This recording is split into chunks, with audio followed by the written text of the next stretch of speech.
Welcome to The Dealist, your insider's guide to navigating the complex world of M&A.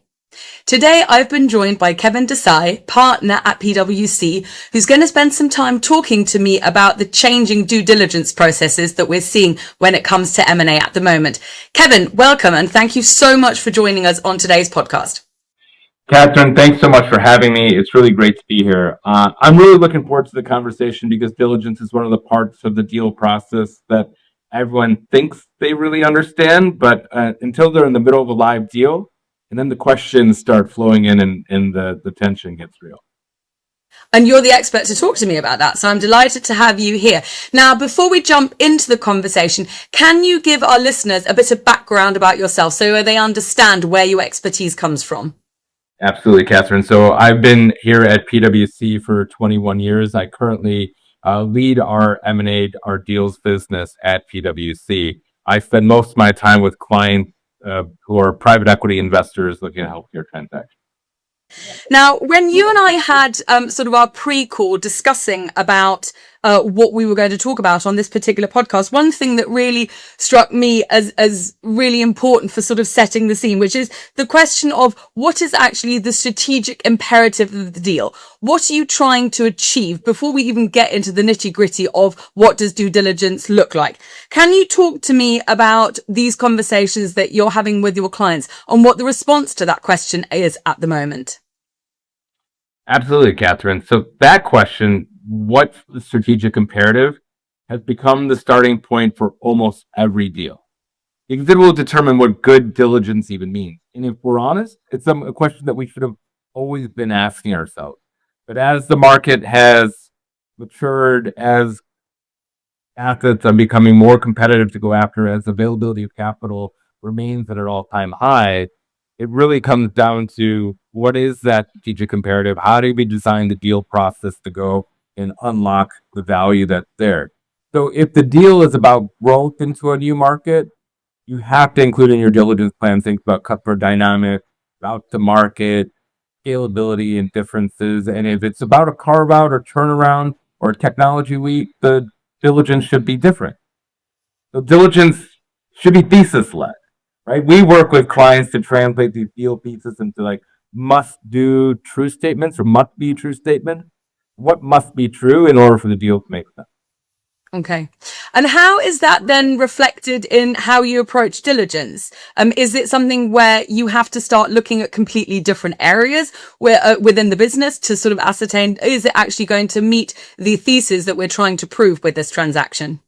Yeah, I think the answer is yes. So when we look at it, the old days of doing desktop diligence, of just doing financial tax and legal diligence, probably not enough.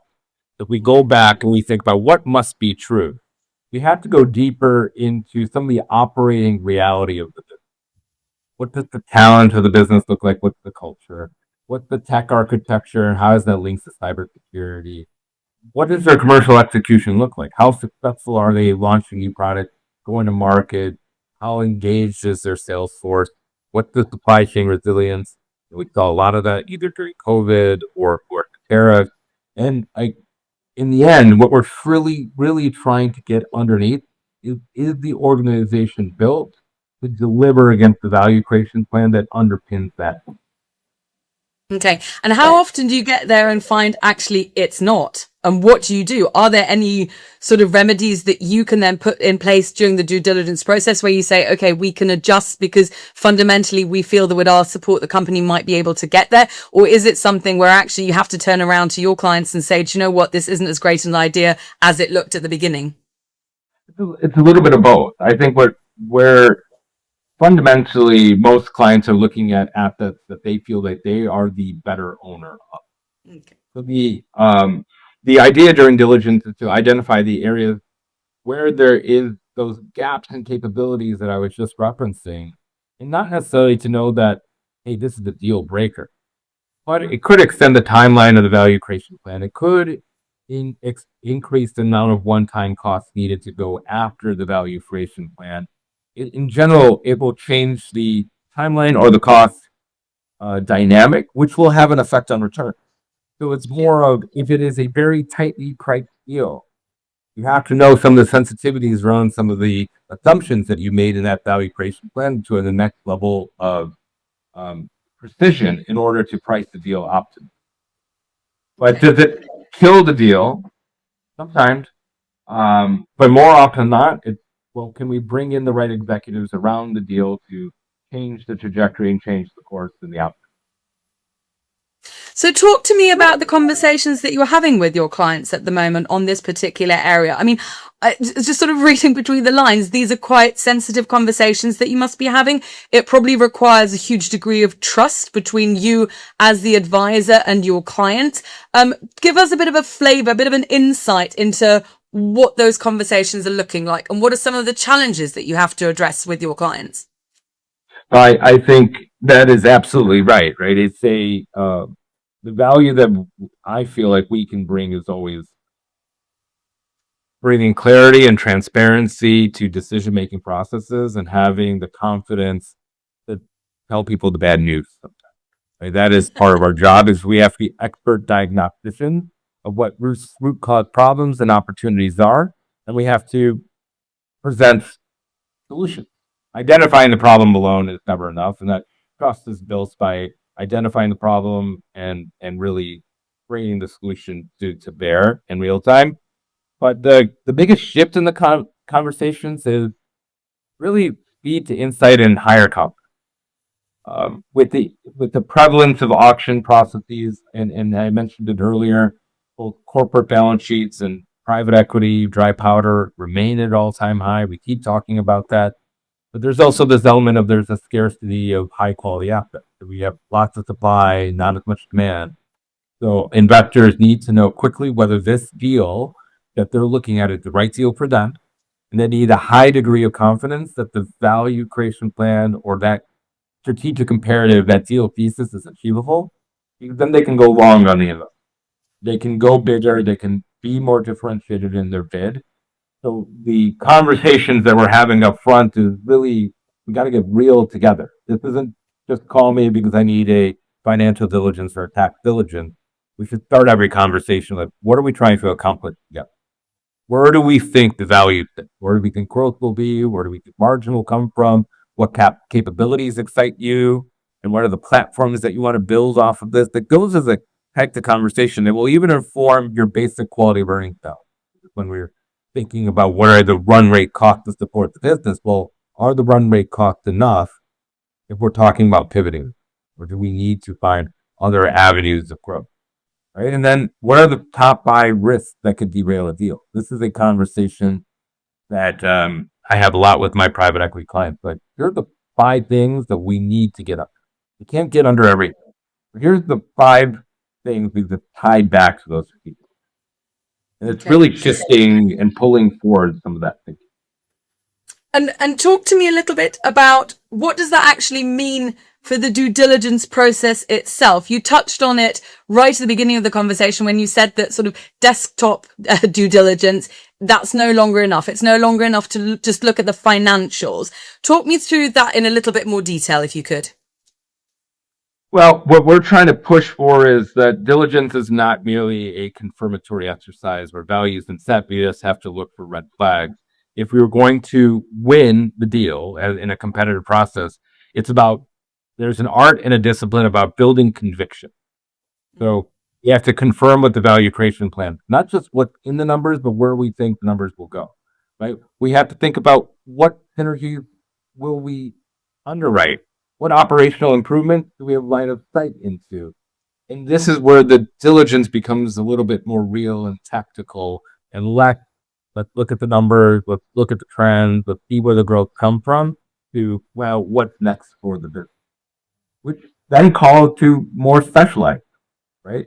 If we're talking about all these very in-depth operational issues, we have to surround ourselves with folks who can do the commercial analysis, the customer analyst, people who understand technology, but not general technology, people who understand technology within that sector, that subsector, how cyber will plug into that, people who understand culture and talent. Value creation often falls flat because you don't have the right leader. So, like, what is the process for evaluating the leader? Is the R&D pipeline? How does that fit into ESG? What is the regulatory environment? So there isn't a one size fits all solution like there used to be, or at least perceived that there used to be. But there is a much more highly tailored plan that needs to go into effect to like, turn things on their head. Don't save everything for confirmatory diligence. Pull the important items forward. You sort of touched on this, but I'd like to sort of dig a little bit deeper and find out, does it mean that you need a different skill set? Do you need to no longer just have one person or a team of people look at it at the financial aspect? Do you need specialisms? Like you say, you reference the culture element. And I think that's a really interesting one, because how do you assess a company's culture? How do you assess a team's leadership qualities? How do you go about making those calls?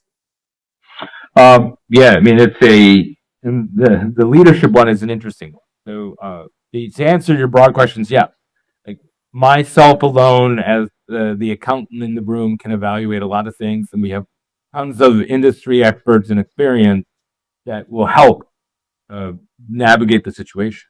But at the end of the day, I need to surround myself as a diligence provider with the experts in the room who understand the technology, who understand the commercial positioning, who understand the supply chain. And if we think about the people aspect, that's a very niche skill that, here at PwC, we're spending a lot of time building and growing, because we often find the ability to execute is tied to a leader's ability to drive change throughout the organization while retaining some of that cultural identity. Okay. And so I can talk more about that when the time's right, or we can keep going now. No, do you know what we're going to do? We're going to take a very, very quick break, and then we'll carry on talking about that. Intralinks Deal Center AI, the smart choice for next generation deal making. The first intuitive platform for every deal phase. Powered by Link, our AI engine. To give you the edge. Work faster, securely. Tackle every deal pain point. Automate tedious tasks. Analyze critical insights. And maintain compliance with deal archives. Know you got the details right. Deal Center AI with Link makes every deal better than the last, with unrivaled control, performance, and results. Transform your deal making with Deal Center AI. Intralinks. Go forward.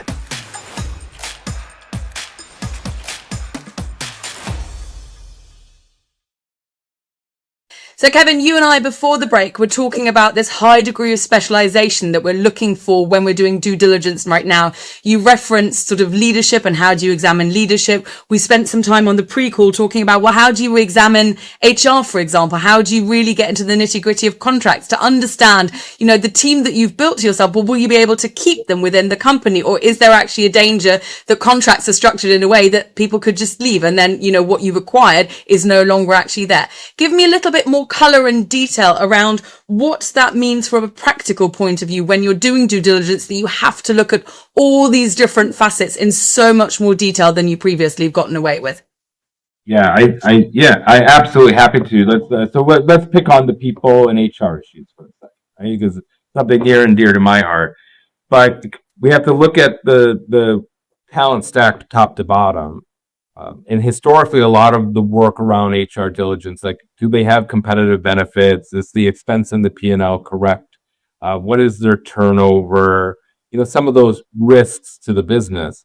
But things that we're adding and we're really thinking about is like, well, in businesses where people is a competitive differentiator, where do they hire from? When they leave, it's not just where they leave, where do they go? How many people go to another competitor? How many people leave the industry? How many people... And now with the availability of third-party data, we can track the flow of people through the economy. And that's really telling when you think about, it's really telling because that's the idea is I need to grow a business. That business, and because, well, let me take it back, step back. If a private equity is looking at a business and they're suggesting, I think there's disruption in the competitive environment because some of the competitors are stalling. And I believe that there's some secret sauce at this institution that's going to allow them to take market share. But if their ability to take market share is predicated on them having the talents to go after the market, then the first question we should be asking ourselves is, where do they acquire that talent? And will we be able to acquire more of that talent and train them in a way that allows us to meet the market moment? So in areas like that, we spend a lot of time looking at where do they recruit from? Why do they recruit from there? What does their training program look like? What do current employees and past employees talk about their experience being while at the company to get the engine, like understanding one, do they have the engine? Do they have the brand reputation in the market field to attract talent? And then how do they retain and grow the talent? That is fundamentally a very different conversation than looking at financial effects. Separately, if we're thinking about, well, we think we can enter these new markets, we can develop this new technology, there is a senior leadership question of how does the senior leadership engage their L1s and L2s in the organization, and will those folks follow the lead? Can they set a clear vision? Can they drive that operational efficiency that is required? And those require executive interviews, understanding again the culture, how they built their culture, what level of respect that they garner from their employees, etc. That again, the softer type of diligence that is kind of newer to the thinking. Okay.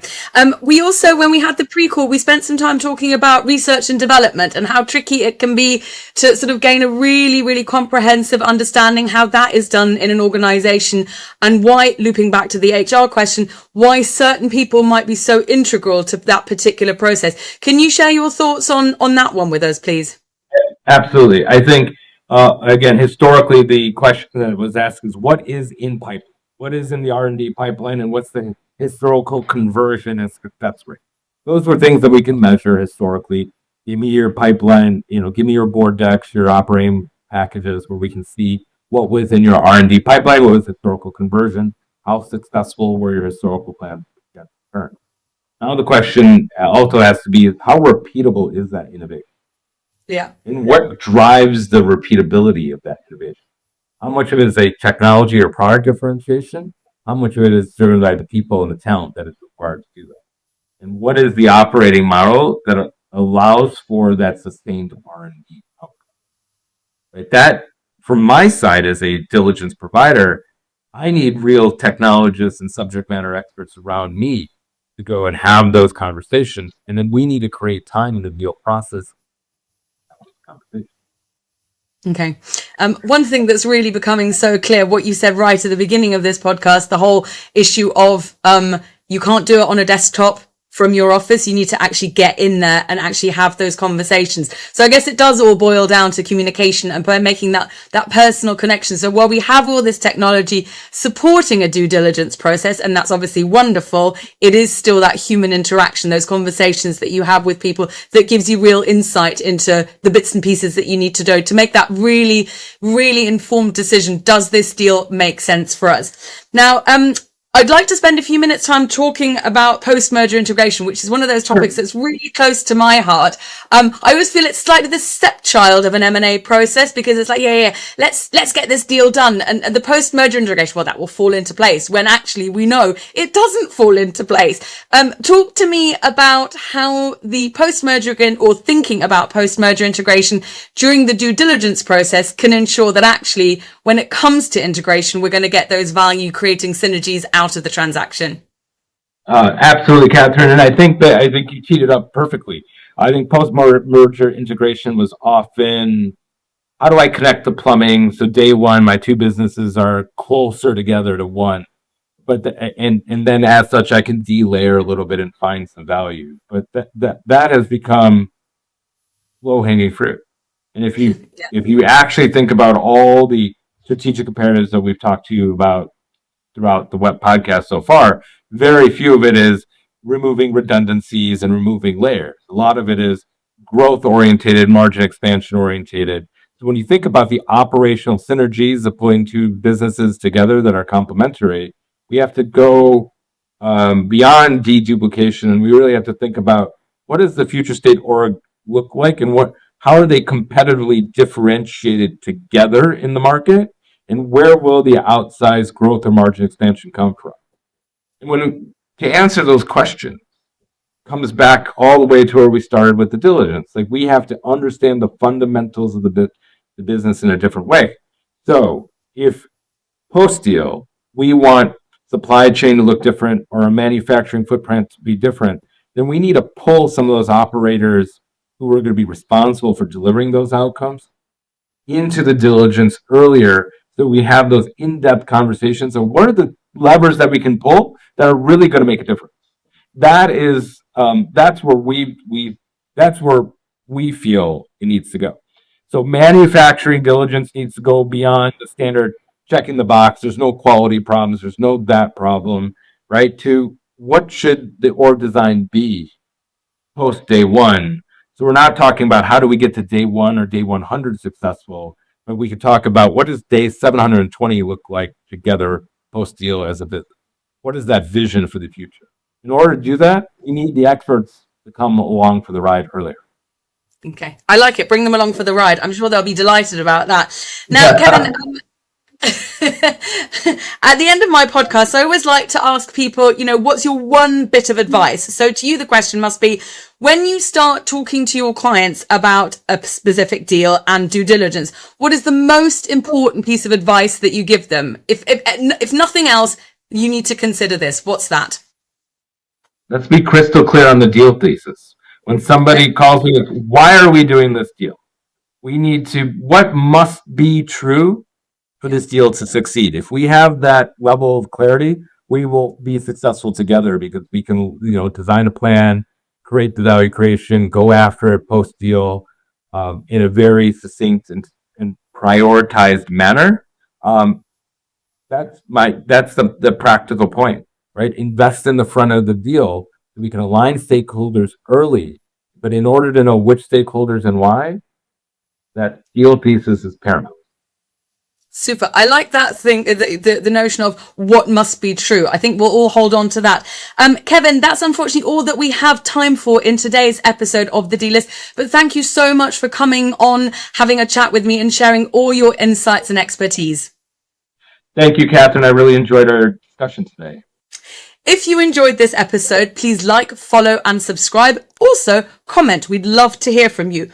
Also, if you feel that you've got an interesting deal-making story to share with us, please get in touch. The contact details are at the bottom of the screen. That's all from us for today. Thank you very much. And until next time, goodbye.